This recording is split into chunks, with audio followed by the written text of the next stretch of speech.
Ninawasalimu kwa jina la Bwana wetu Yesu Kristo. Nitaomba tuinuke.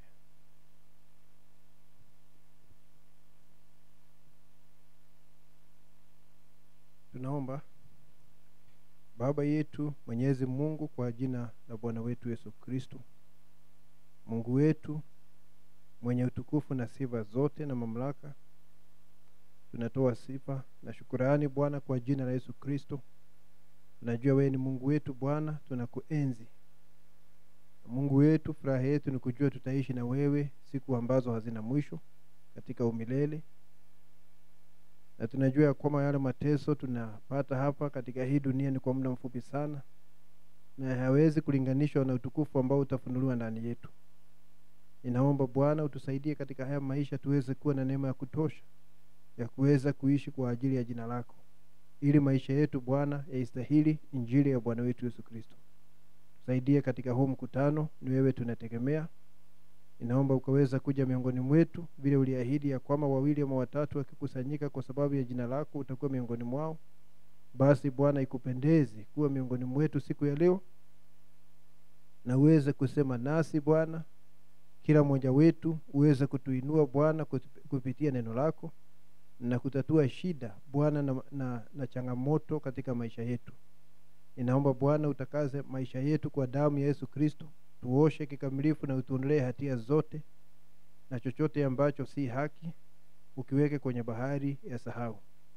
Baada ya mambo yote, sifa na utukufu ni zako. Tukisoma neno, ninaomba ya kwamba ulivuvie kwa njia ya Roho Mtakatifu iweze kuwa na manufaa kwa kila mmoja wetu. Maana tunaomba kwa imani kwa jina la Yesu Kristo. Amen. Ningetaka tufungue Biblia zetu katika Yohana 6. Yohana 6. Tusome kuanzia mstari wa 62 tuende mpaka mwisho wa ule mlango pale. Yohana 6. Yohana 6:62 inasema,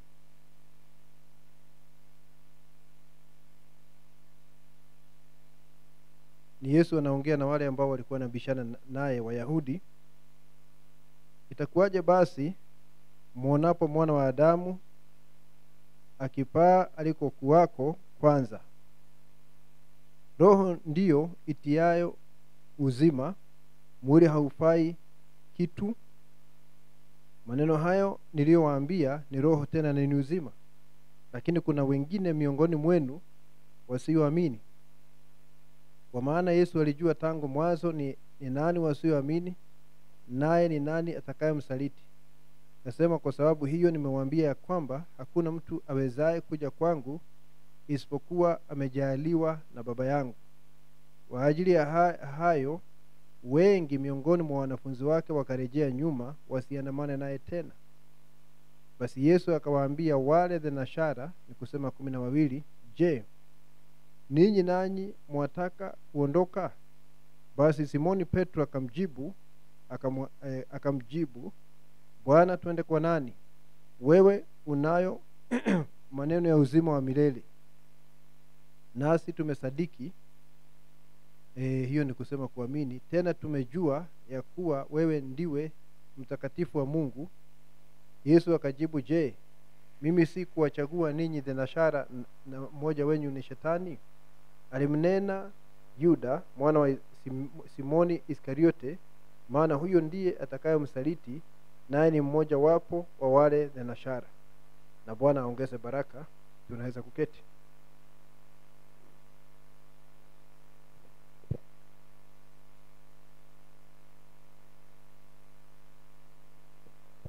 Ningetaka kuongea juu ya sheria zilizomo nafsini mwa wateule.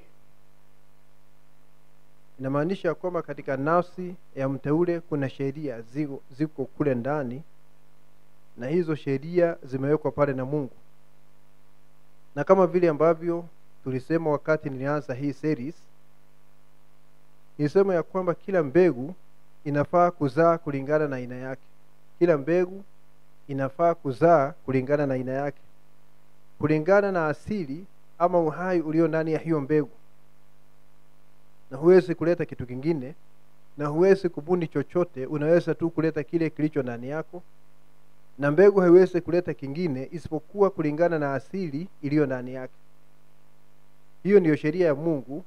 Ukisoma Mwanzo mlango wa 1 mstari wa 11, wakati Mungu alikuwa analeta maumbile juu ya uso wa dunia, sheria yake ni kwamba kila kitu ama kila mbegu lazima izae mazao kulingana na uhai asili iliyo ndani ya hiyo mbegu.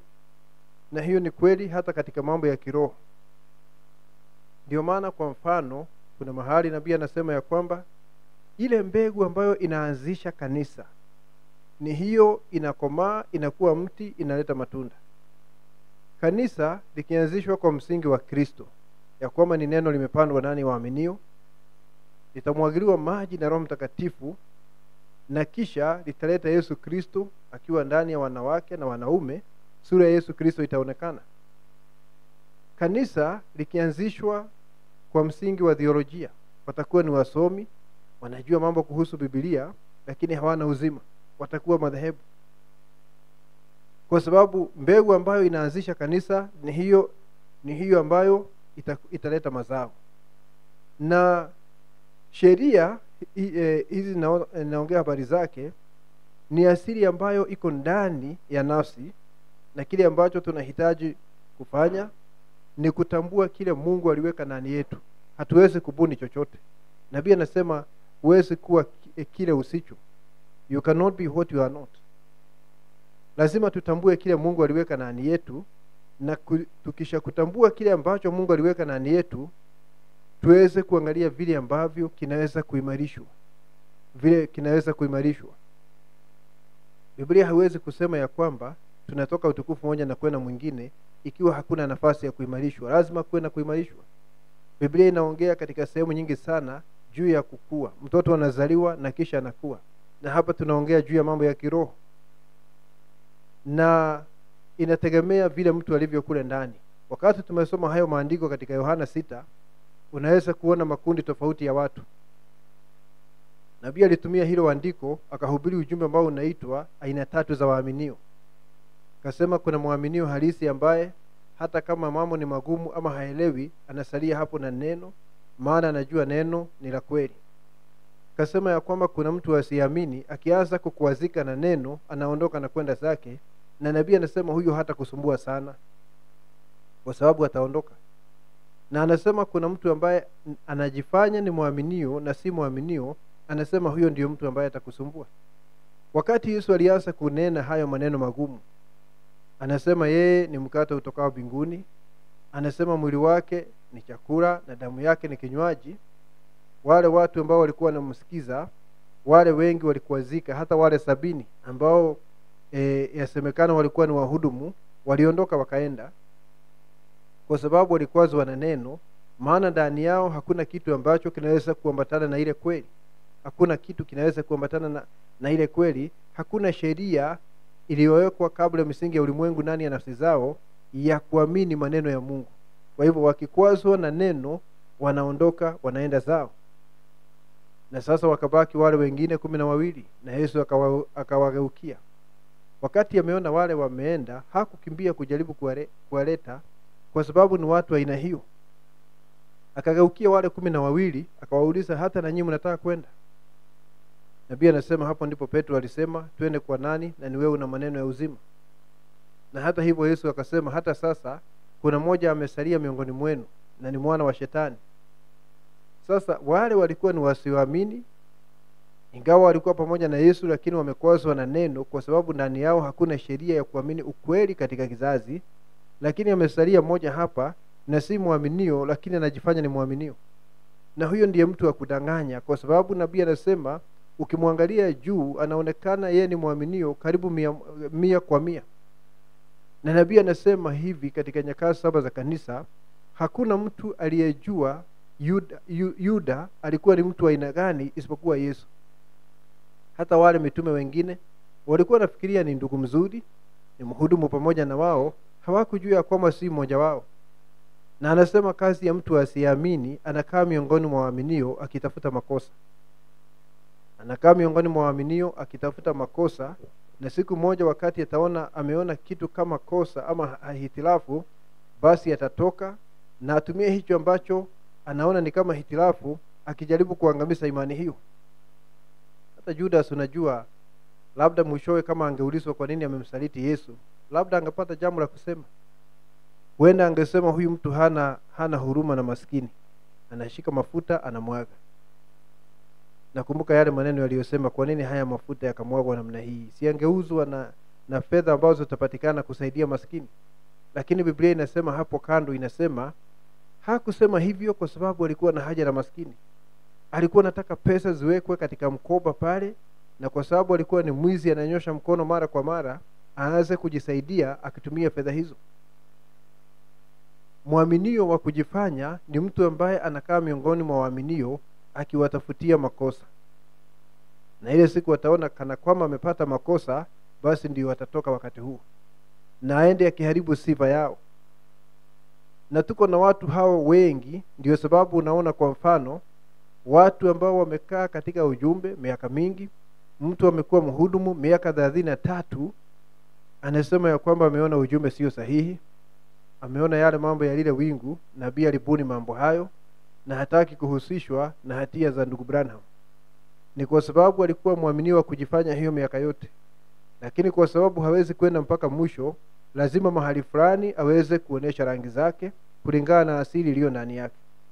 Na usijali ya kwamba kuna watu wanajificha miongoni mwetu na si watoto wa Mungu, kwa sababu panapo majira Mungu atawatoa. Haitakubidi wewe kufukuza mtu ama uambie mtu naona kama wewe si sahihi toka. Panapo majira Mungu atatoa kila mtu, kwa sababu Mungu ndiye anajua nani ndiye nani. Biblia inasema katika kitabu cha Timotheo, msingi ni imara na umetiwa muhuri ya kwamba Mungu anajua walio wake. Neno linasema hivyo. Kwa hivyo hapa tunaongea juu ya uhai ulio ndani ya mbegu. Uhai ulio ndani ya mbegu ndio tunaongea juu yake, na kusema ya kwamba kuna sheria zimewekwa mle ndani. Kila kitu cha Mungu kinaongozwa na sheria fulani. Na ni ajabu sana, ni jambo la ajabu sana wakati tunapata kujua sheria ambazo Mungu ameweka ndani yetu.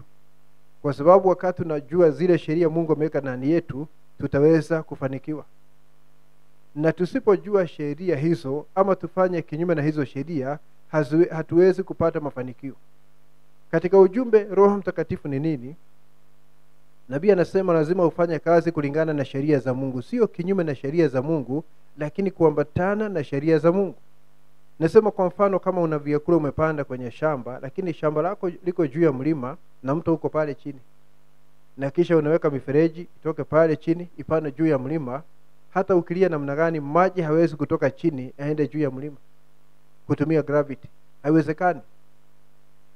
Ingefaa shamba liwe mahali chini kidogo na vyanzo vya maji juu kidogo, ili uweze kupata maji kwa ajili ya vyakula vyako katika shamba.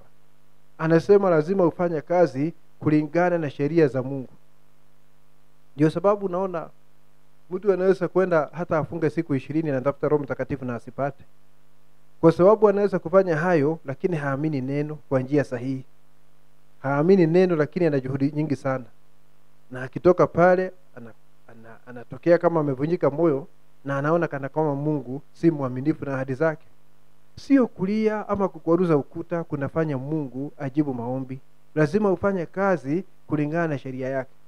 Nabii anasema ukitii neno la Mungu kwa moyo wako wote, basi Mungu atakujaza kwa Roho Mtakatifu. Sio ukifunga siku 20.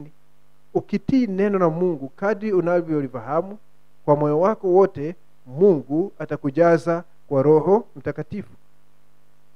Sio hata kukazana sana, ni kuweza kujua kufanya kazi kulingana na sheria za Mungu. Na tutasoma ujumbe ili uweze kuona mambo haya, ya kwamba ukifanya kazi kulingana na sheria iliyo ndani yako, ukienenda kulingana na sheria ambayo iko ndani yako, basi utapata mafanikio na utapata yale ambayo unahitaji. Na ukienda kinyume na hayo yaliyo ndani, huwezi kupata mafanikio. Hilo ni la muhimu sana kuweza kufahamu, na ni katika mambo yote ya muaminio. Mambo yote ya muaminio tunahitaji kujua jambo hilo. Kwa mfano, kama una mahitaji ya maisha haya, kwanza kabisa neno linasema tafuta ufalme wa Mungu kwanza, haya mengine utaongezewa. Ukitafuta ufalme wa Mungu, na ufalme wa Mungu ni kuzaliwa mara ya pili. Unahitaji hiki, unahitaji kile, unahitaji mke, unahitaji mume. Mambo haya mengine kwa sababu ni sheria ya Mungu utaona akiyaleta kwanza. Lakini watu hawapangi hivyo, wanapanga mambo yao kwanza, wanaweka mawazo ya binadamu, na kisha unataka Mungu baadaye aje apige muhuri. Mungu hawezi kupiga muhuri juhudi za binadamu. Mungu kile ambacho anapiga muhuri ni kwamba umetimiza mapenzi yake. Kwa sababu umetimiza mapenzi yake, mafanikio ama matokeo ambayo yanatakiwa kutokana na hilo jambo utajitwalia. Hebu tusome hapa ujumbe, kurejeshwa kwa mtu wa biharusi, restoration of the bride tree. Ningetaka usikie anavyosema hapa katika ujumbe. Anasema hivi, tutaanza aya 101. Usikie vile nabii anavyosema juu ya sheria ya Mungu, the laws of God, ya kwamba kila kitu cha Mungu kinaongozwa na sheria fulani, na ni yeye aliweka hizo sheria katika maumbile. Anasema hivi, now the only way he can work, namna tu ambayo Mungu anaweza kufanya kazi, is when you let him work. Ni ukimwachilia aweze kufanya kazi. Si uingiza mkono wako hapo ndani, uachilie Mungu afanye kazi. You have got to believe it. Lazima uliamini. There is a law. Anasema kuna sheria. There is a law given amongst everything. Kuna sheria ambayo imetolewa kwa ajili ya kila kitu. Na hapo ndipo nataka sana tuangalie, kwa sababu mara nyingi tunaomba na tunakosa kupokea. Maana hatukwenda kulingana na sheria ya Mungu ambayo inadhibiti jambo hilo. There is a law of God governing every promise and every situation. Kuna sheria ya Mungu ambayo inadhibiti kila hali na kila ahadi. Na ni lazima tuenende kulingana na hiyo sheria ikiwa tunatarajia kuwa na mafanikio. Unajua watu huwa wanalia, mtu anarukaruka, unakuwa emotional. Unajua kuwa emotional, kuwa na hisia, hiyo haiwezi kumguza Mungu. That cannot move God. Kwa sababu sio kuwa emotional ama kufanya somersault ndani ya kanisa ati Mungu ataona hiyo. Mungu anataka kuangalia kama unaangalia neno lake. Hakuna kitu kingine unaweza kugusa Mungu kwacho isipokuwa neno la Mungu. Anasema kuna sheria imetolewa kwa ajili ya kila kitu. Anasema you know a fish has a law. Unajua ya kwamba samaki ana sheria ndani yake. And that fish can stand up here in the water and he has a law within him. Na anaweza kusimama katika maji kwa sababu ana sheria hiyo ya kuweza kufanya hivyo ndani yake. If we will just let go of that law that is in him, he can sink plumb to the bottom of the sea. Won't bother him a bit.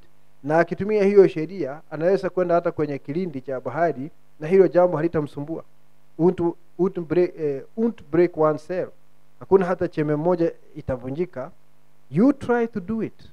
Wewe mwanadamu jaribu kufanya hivyo, utaangamia mara moja, kwa sababu hiyo sheria haiko ndani yako na haiko ndani yangu. Hiyo sheria kwamba unaweza kuishi ndani ya maji, hiyo haiko ndani ya mwanadamu. Ndio maana unaona wale wanaenda kwenye kilindi cha bahari, wanaitwa deep divers, kuna vitu wanaweka pale, oxygen tanks na nini na kila kitu, kwa sababu sheria hiyo ya kukaa kwenye maji haiko katika mwanadamu. You see that? Haiko katika mwanadamu, lakini samaki anayo, na hapambani kukaa hivyo kwa sababu ni kulingana na sheria iliyo ndani yake. It's according to the nature which is within. Anasema that law is not in you. Hiyo sheria haiko ndani yako. Huwezi kuishi ndani ya maji. You can't do it, but the fish can. Wewe huwezi, lakini samaki anaweza. Ni nini inaleta tofauti? Kuna sheria imewekwa ndani. Samaki ana hiyo sheria, wewe na mimi hatuna. He deflates himself with that air such that there's nothing in him to burst open. Anaweza kutoa pumzi ndani yake hivi kwamba hakuna kitu ambacho kinaweza kupasuka. Hiyo ni sheria ambayo iko ndani ya samaki na mwanadamu hana. And he is made that way. Na ametengenezwa hivyo. Na unajua huwezi kuongeza kitu na huwezi kupunguza. Unaona? Hakuna kitu unaweza kufanya uongeze kimo chako. Najua watu wanadanganywa kwamba ukifanya kitu fulani utakuwa mrefu kidogo kuliko vile Mungu alikuwa ameona. Hiyo haiwezekani. Haiwezekani. Haya mambo Mungu alipanga na yameisha. Anasema he knows it, na samaki anajua hivyo, and he can enforce that law, na anaweza kutumikisha hiyo sheria ifanye kazi, to take him plumb to the bottom of the sea and then raise him back up again. Sheria hiyo inampeleka kwenye kilindi cha bahari na inamuinua tena. Na hakuna kupambana, kwa sababu hiyo ni sheria na ni asili ambayo imewekwa ndani yake. Na wakati nabii anaongea mambo haya, anataka akuoneshe nawe sheria zilizo ndani yako kama muaminio, ili uweze nawe kupata ufanisi, kwa sababu samaki wakati anafanya hivyo anapata ufanisi. Anaweza kwenda kwenye kilindi cha bahari na anaweza kuja juu atakapo. Anasema there was a law in Christ. Na kuna mahali pia nabii anasema juu ya tutafika hapo. Okay, there was a law in Christ, kulikuwa na sheria ndani ya Kristo. That law is in men. Na hiyo sheria iko ndani ya wanadamu. You can bury him to the deepest grave or the deepest sea or the lowest hell. Unaweza kumzika kwenye bahari ama kwenye kaburi ambalo lina kina sana, ama kuzimu, ama popote. There is a law of the Spirit of God that will raise him up again. Kuna sheria ndani yake ambayo itamuinua tena. Ndio sababu nabii mahali fulani katika ujumbe makao ya baadaye, the future home, anasema hivi katika huo ujumbe. Anasema wakati unajazwa kwa Roho Mtakatifu, Mungu amedai mwili wako kwa sababu ya siku ya kufufuliwa. He has claimed your body for the resurrection. Kwa hivyo kuna sheria kwamba mwili wako utafufuliwa ukiwa mwili wa utukufu. Tunaona mambo ya Ukristo sio kupambana vile watu wanafikiria, ni kufanya kazi kulingana na sheria za Mungu. Ni kama wale watu waliambiwa wakimbie na wakapatiwa password.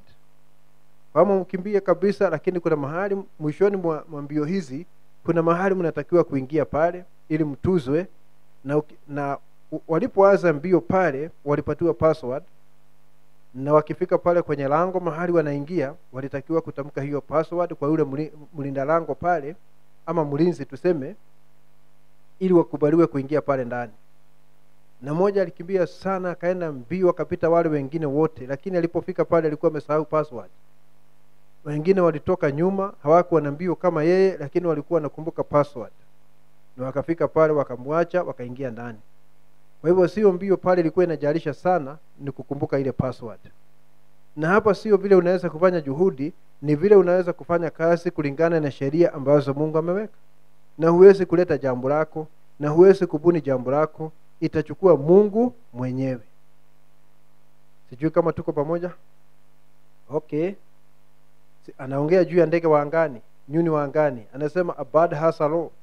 Naye nyuni ana sheria ndani yake. Now his body is material, ni mwili tu wa tuseme nyama.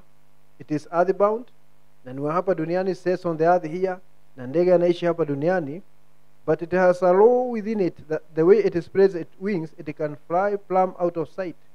Kuna sheria tumeona juu ya samaki, na sasa juu ya ndege wa angani kuna sheria ya kuweza kunyosha mabawa yake na kwenda kwenye anga za juu. That is again science, na hiyo ni kinyume na sayansi. Ndio sababu muaminio haenendi na science, anaenenda kwa njia ya neno la Mungu. Mungu akisema hiyo inanitosha. Miaka iliyopita wanasayansi walikuja wakasema kuna kitu wameangalia, wameona ya kwamba madini ambayo yametengeneza mwili wa binadamu ndiyo yaliyo katika mchanga. And that was a great discovery. Yani kulingana na wao hayo ni uvumbuzi mkuu sana. Lakini mimi sihitaji hayo waniambie hivyo, kwa sababu ninasoma Biblia inasema mwili wa Adamu ulitengenezwa kutoka kwa mavumbi ya ardhi. Sasa hiyo sina haja na sayansi, nimeshaamini neno tayari. Neno linaniambia hivyo. Anasema hivi, that is again science. Ndege wa angani kunyosha mbawa zake na kwenda angani ni kinyume na sayansi. They claim it is earthbound, gravitation has to hold it here. Wanasema ya kwamba lazima akae hapa, nguvu za gravity zinamweka hapa. But it can defy gravitation. Lakini anaweza kukaidi mambo ya gravity na anyoshe mabawa yake na aweze kwenda anga za juu. lift itself right off it and go right on out, because it has a law to put the law that is in it to work, and it's built to possess that law. Ndege anaweza kwenda kule angani kwa sababu hiyo sheria iko ndani yake. Na yule samaki pale tulisema ya kwamba ana sheria ya kufanya aende ndani ya maji na aje juu tena, hana sheria ya kwenda angani. Sasa atoke kwa maji ajinyoshe aende anga za juu, hana sheria kama hiyo. Si unaona kila kitu Mungu amekiweka katika nafasi yake. Samaki hawezi kwenda hewani ati tunaona huyu ni samaki sasa anafly kule kwenye hewa, haiwezekani. Unaona jambo hilo? Kwa sababu kila kitu kimepatiwa sheria na kinaweza tu kufanikiwa ikiwa kitaishi kulingana na hiyo sheria. Na unajua wakati nabii analeta haya mambo ya maumbile, analeta mambo haya ili aweze kutuonesha nafasi zetu kama wana na binti za Mungu. Anasema now I'm beginning to feel religious. Anasema ameanza kuchangamka. We have a law of life in us. Anasema nasi tuna nini? Tuna sheria ya uzima ndani yetu. Only thing you have to do, chochote kile tu ambacho unatakiwa kufanya, you are made, born and placed here in the body of Christ. Umezaliwa na umewekwa katika mwili wa Yesu Kristo as sons and daughters of God, kama watoto wa Mungu. You don't have to knock down to the devil. Si lazima sasa ujiweke chini ya mamlaka ya shetani na shetani anakutawala. We have got a law. Anasema tuna sheria. That is the law of the Holy Spirit. Na anasema ni sheria ya Roho Mtakatifu. The only thing you have to do is know how to let go and let God. Anasema kile tu unafaa kujua ni kujua namna ya kujiachilia na uachilie Mungu, ili kwamba iwe ni Mungu ambaye atatenda akusaidie uweze kupata mafanikio ambayo unahitaji. You keep fighting at it and it will never work. When you let go, that's all. Ikiwa ni wewe utazidi kupambana na hilo jambo, unang'ang'ana kwa nguvu zako za binadamu, hakuna siku jambo hilo litafanya kazi. Lakini ukiliachilia ili Mungu aweze, wewe umeamini ndio, lakini sasa uachilie Mungu sasa ili alitendee kazi, litafanikiwa. Lazima tujue kufanya kazi kulingana na sheria za Mungu.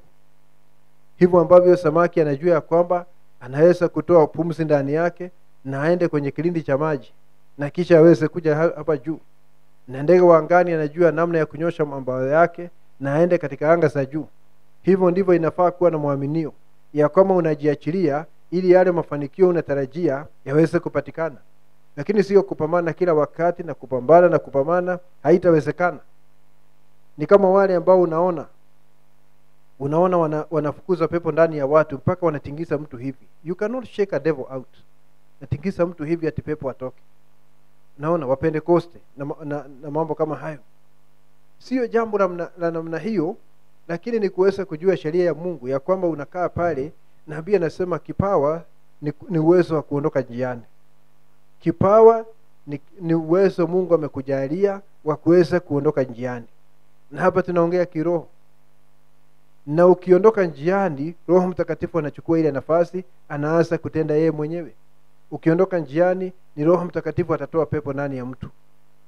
Lazima ujue namna ya kujiseti ili mambo haya yaweze kufanyika. Ni kama vile nabii anasema ya kwamba wakati mwingine kule angani dhoruba inaweza kuwa na nguvu sana, na wale ndege wengine wa angani wakienda kukutana nayo itawapasua kuwa vipande. Lakini tai anaangalia hiyo dhoruba na vile inavyokuja, hata jaribu kuikimbia, lakini ataenda kukutana nayo, lakini kuna vile atajiseti ili hiyo dhoruba impige upande wa chini kwenye tumbo lake, na hiyo itamsaidia kupaa juu zaidi. Dhoruba itaachwa ikienda na yeye ameenda juu zaidi. Ameitumia kupata mafanikio mahali ambapo ingeua ndege wengine, kwa sababu hawajui namna ya kujiseti katika hali kama hiyo. Yeye ameitumia kwa manufaa yake. Lazima tujue kufanya kazi na sheria za Mungu. Hapo 108 inasema hivi kwa sababu kuna mahali anasema kabla ya kufika hapo, anasema huyo ndege wa angani hafai kuanza kukimbia kama vile aeroplane inakimbia kwenye runway. Unajua aeroplane haiwezi kupaa juu mara moja.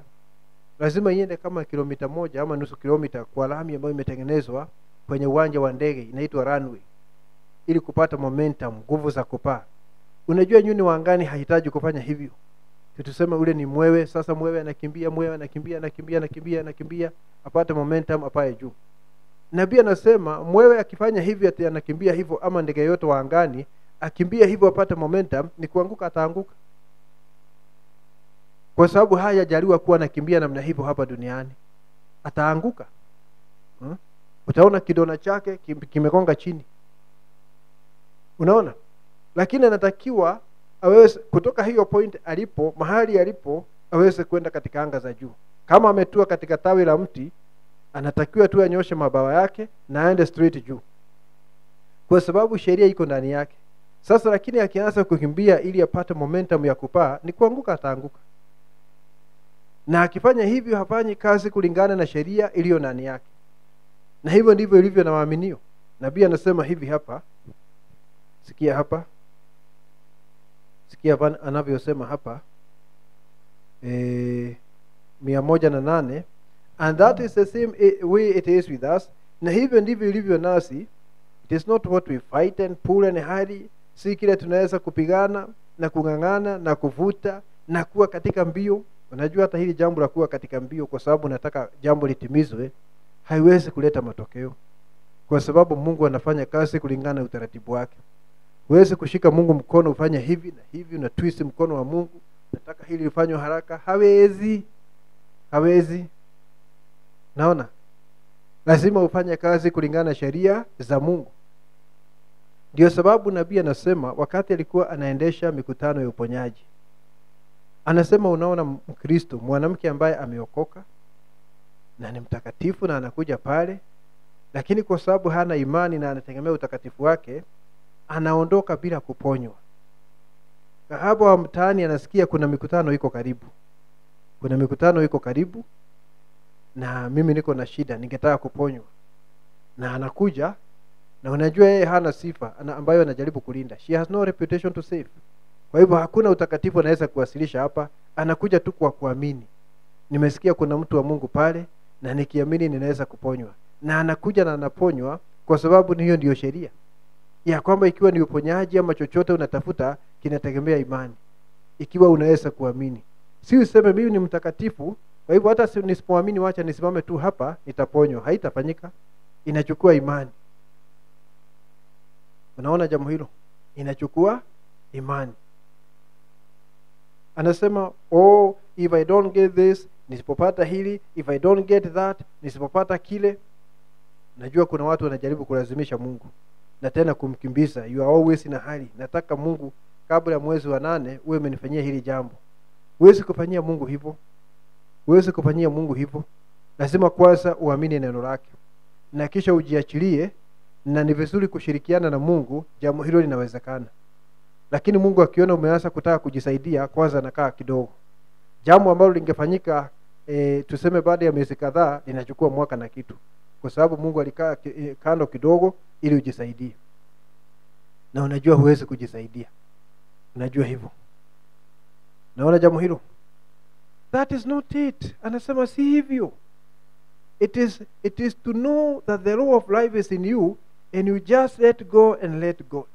Ni ujue tu sheria ya uhai ama ya uzima iko ndani yako, na ujiachilie na uachilie Mungu atende. Brother wale mnataka kuoa na sister wale mnataka kuolewa, kwa nini unapambana hivyo mpaka unapata ulcers? Ati mimi nilikuwa nafikiria juu ya huyu ndugu na niongeleshi, hiyo unapata ulcers bure. Ama mimi nataka huyu sister na hata huwa haniangalii, even to give me a casual look she doesn't. Sio hivyo wa ndugu na wadada. Sio hivyo. Ni unajiachilia kwa Mungu. Nasema unanijua na unajua ni nini kinafaa moyo wangu. Na hayo mengine unaachia Mungu atende. Na usijaribu kumanufacture chochote. Najua siku hizi tuna shida, kwa sababu najua walimwengu wako na shida. Sijui kwa nini nasema hayo. Kwa sababu walimwengu, hata ukikosana na mtu unataka kuventi kwa social media. Chochote kidogo unataka weke pale kwa social media. Kama leo nimekuja tuseme nimeona kama brother Tim amenikwaza kidogo, nataka kusema unajua watu wengine wanaona kama wamefika, nina vent kwa social media, mambo hayo ninafanya kwa mtandao wa kijamii, na hayahusu umma. There has nothing to do with the public. Ni mimi na ndugu timu. Na haya mambo pia ya kutafuta mchumba, mambo ya mahaba, romance, watu wanaweka kwa mtandao. I'm dying for my prince in shining boots. Kisa anaandika, na hisi kama naweza kufa nikitafuta huyo mfalme wangu. Na wale wanasoma sio waaminio peke yao, hata na kafiri anasoma. Hebu niulize, linasaidia namna gani jambo hilo?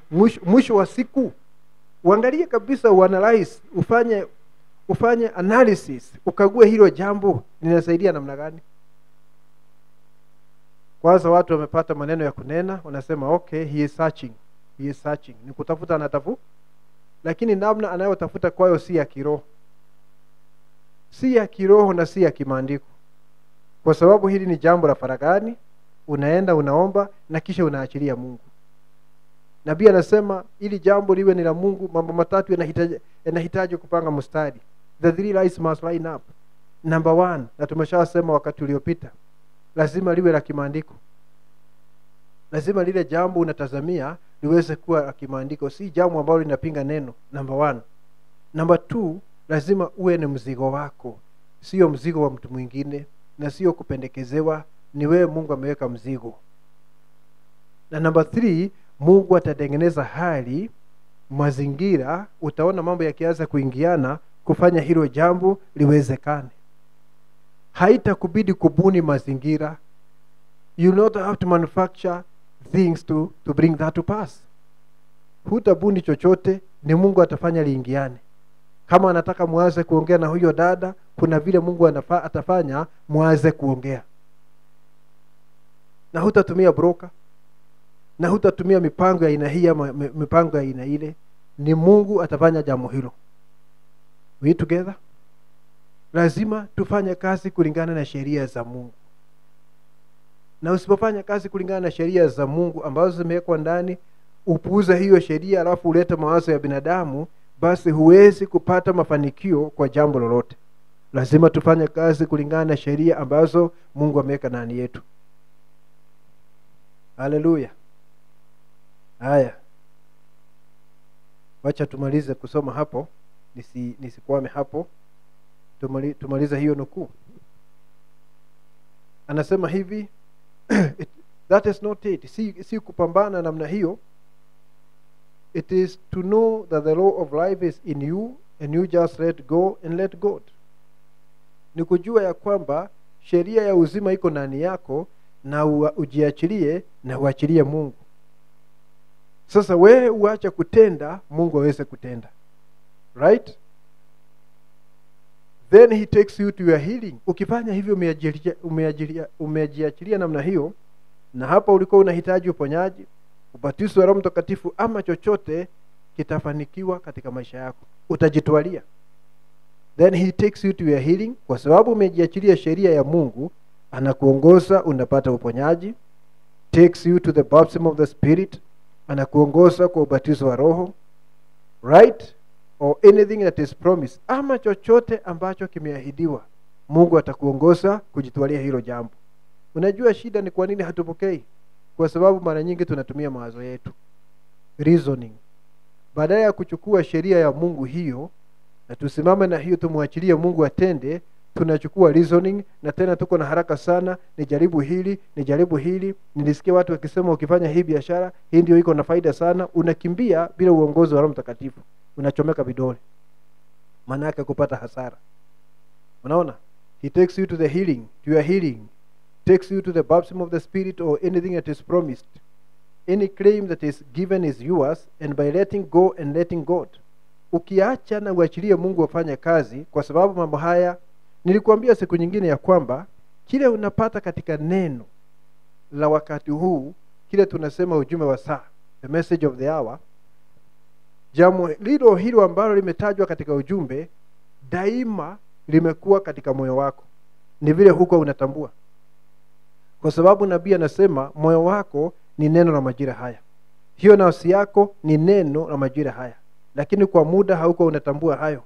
Na ndio sababu wakati ulianza kusikia ujumbe ukiletwa na nabii, huu ujumbe wa Malaki 4, ukaanza kukubaliana na yale unasikia katika ujumbe, kwa sababu hayako tu katika ujumbe, yako ndani yako. Lakini yale yanayosemwa katika ujumbe yanaamsha yaliyo ndani yako.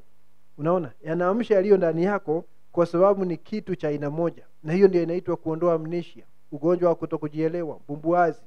Inaanza kuondolewa wakati unasikia hiyo sauti. Wakati unasikia sauti hiyo, mambo hayo yanaanza kuondolewa. Sasa ukishajua mambo hayo, unajua sasa sheria za Mungu zimewekwa ndani yako. Kwa mfano, unajua nabii anasema ikiwa unahitaji kujazwa na Roho Mtakatifu, lazima utii neno kwa kila njia. Ni sheria iliyo ndani. Si umejua hivyo na umeambiwa na ujumbe? Sasa unaanza kuishi kulingana na vile umeambiwa na ujumbe, kwa sababu unatazamia uongozwe kwa ubatizo wa Roho Mtakatifu. Anasema jambo lingine kwa ajili ya ahadi nyingine. Unatakiwa uishi hivyo kwa sababu ni sheria ya Mungu na Mungu hafanyi kazi nje ya sheria zake. Unatakiwa uishi hivyo ikiwa unataka ujitwalie jambo hilo. Na ujumbe umekuonesha mambo haya yote. Mungu anafanya kazi namna gani? Ni nini aliweka ndani yako? Unatakiwa kuishi namna gani ili uweze kuingia katika ahadi za Mungu? Na unaona jambo hilo, chochote ambacho unahitaji, iwe ni ubatizo wa Roho Mtakatifu, iwe ni uponyaji, iwe ni kukomaa. Hata kukomaa kuna sheria imewekwa kule ndani. Kwa sababu nabii anasema ukizaliwa mara ya pili lazima uongeze neno juu ya neno. Word upon word. Huwezi kuzaliwa mara ya pili useme ninakaa nyumbani sasa. Utaendelea, you are going to be utakwamia mahali pale. Anasema ni kuongeza neno juu ya neno mpaka uweze kuwa na kimo cha Yesu Kristo. Anasema hivyo katika ujumbe.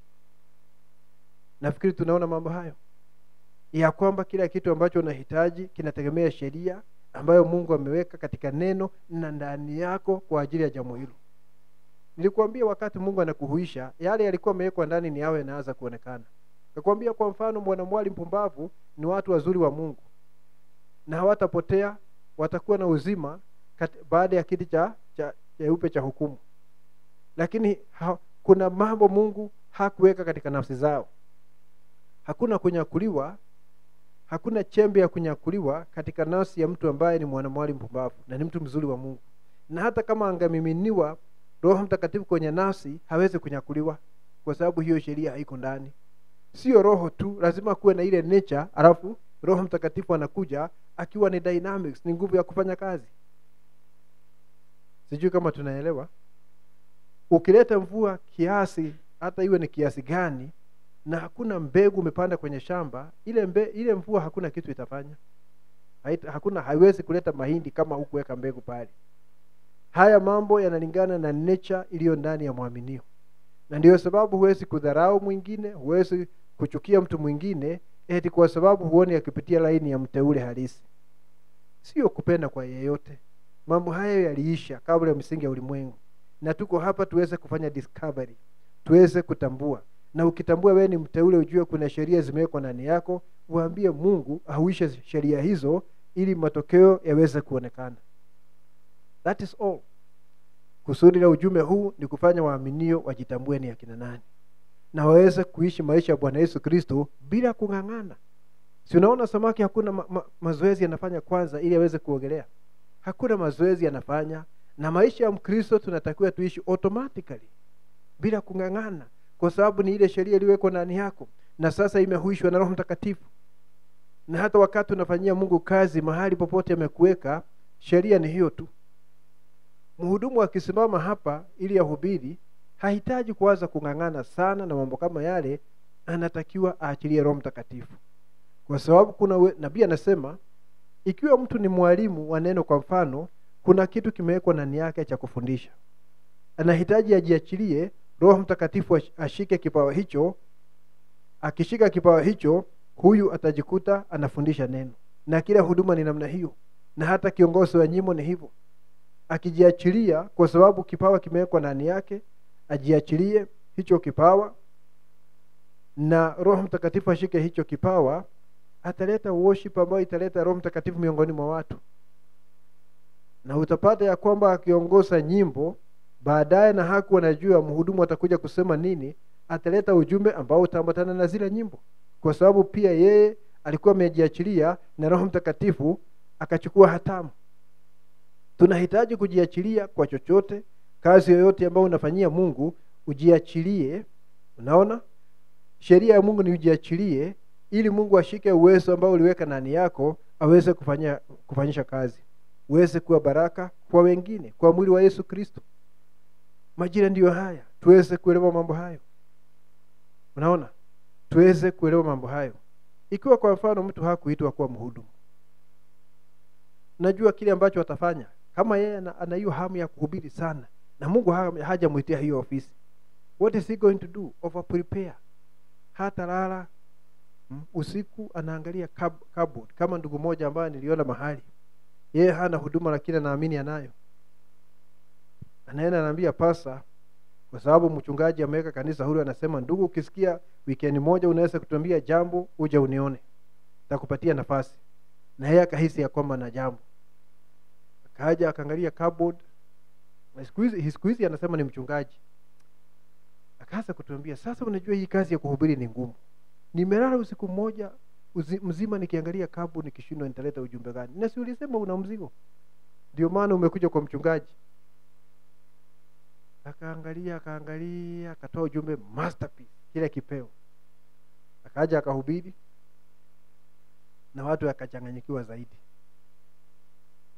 Na hilo jambo likaibua maswali, yakaanza kuandikwa kwenye vijikaratasi ili aweze kujibu, na akafurahi sana ili aweze kujibu. Alipoyajibu akaharibu kuliko hapo awali, mpaka wakaona hakuna haja ya kuuliza tena, kwa sababu tukiuliza tena sasa hata sijui ni nini tutapokea kama answer. Najua ni kwa nini. Jambo hilo halikuwekwa ndani yake. Ameingia katika nafasi isiyo yake. Ndio sababu anafanya juhudi usiku mzima, hawezi kulala, anatafuta ujumbe. Anashindwa, hapa kuna jumbe kama 300 vitabu, nitachukua upi? Sio hivyo, hiyo sio huduma. Ati wewe uchukue kitabu cha ujumbe uhubirie watu. Hiyo sio huduma. Huduma ni mzigo unawekwa katika moyo wa mhudumu, kwa sababu hicho ndicho waaminio wanahitaji saa hiyo. Sasa ukichukua kitabu cha ujumbe baadaye, ni kuunga mkono tu kile Mungu kwanza ameweka ndani yako, lakini ametangulia na mzigo. Nafikiri tunaona jambo hilo. Brother, sister, kila huduma na kila kitu ambacho unahitaji kutoka kwa Mungu, tambua kuna sheria Mungu aliweka ndani yako ya kudhibiti jambo hilo. There is a law governing that. Na ukifanya kazi kulingana na hiyo sheria, kama samaki ama ndege wa angani ujashirie, utapata mafanikio. Ningetaka tufike hapo kwa sababu naona wakati umeisha. Tuombe. Baba yetu mwenye uwezo na mamlaka, kwa jina la Yesu Kristo tunakupa sifa na shukrani mara nyingine. Tusaidie kuishi kulingana na sheria ambazo umeweka ndani ya nafsi zetu. Tukisema sheria, tunajua si Torati ya Musa, lakini ni asili fulani ambayo unaweka katika moyo wa muaminio ya kumsaidia kujitwalia jambo fulani ambalo umeahidi katika neno. Tusaidie Bwana kuelewa jambo hilo, na kisha Bwana kujisalimisha kwako, ili kwa njia Roho Mtakatifu ambaye ni nguvu ya kuhuisha, tuweze kuongozwa kwenye mafanikio yote. Yale yote tunahitaji tuweze kujitwalia. Kazi ambayo umetupa katika mwili wako Bwana, ya kuhudumia kanisa lako kila mmoja wetu, inaomba ya kwamba utuongoze, tusaidie kujisalimisha kwako, kujiachilia, ili kwa njia Roho Mtakatifu Bwana ututumie kwa njia ambayo italeta faida na italeta baraka kwa watoto wako Bwana. Asante Mwenyezi Mungu. Tusaidie Bwana, sio kung'ang'ana kama binadamu, lakini ni kuelewa Bwana na kujiweka kwa njia ya kwamba unaweza kuja na kwa njia Roho Mtakatifu ufanikishe yale ambayo tunatazamia. Msaidie kila mmoja wetu, nguza maisha yetu na mawazo yetu Bwana, yote ambayo ni kinyume na neno uweze kutuondolea. Mahali ambapo hatuna ufahamu, tusaidie kupata ufahamu. Utuhekimishe Bwana kwa namna ya kiroho. Tunajiweka mikononi mwako. Wale wagonjwa ninaomba uweze kuwaponya leo hii kwa jina la Yesu Kristo. Mungu wetu, na utuondolee shida zozote ambazo Bwana zinakutukumba hivi sasa. Tunajiweka mikononi mwako. Tunajua ya kwamba Bwana unajua kila mmoja wetu, na ya kwamba utazidi kumshughulikia. Mwishowe kila mmoja wetu Bwana ukimtazama uweze kuona sura yako ndani yake. Pokea sifa na shukrani. Tunaomba kwa imani kwa jina kuu la Bwana na Mwokozi wetu Yesu Kristo. Amen.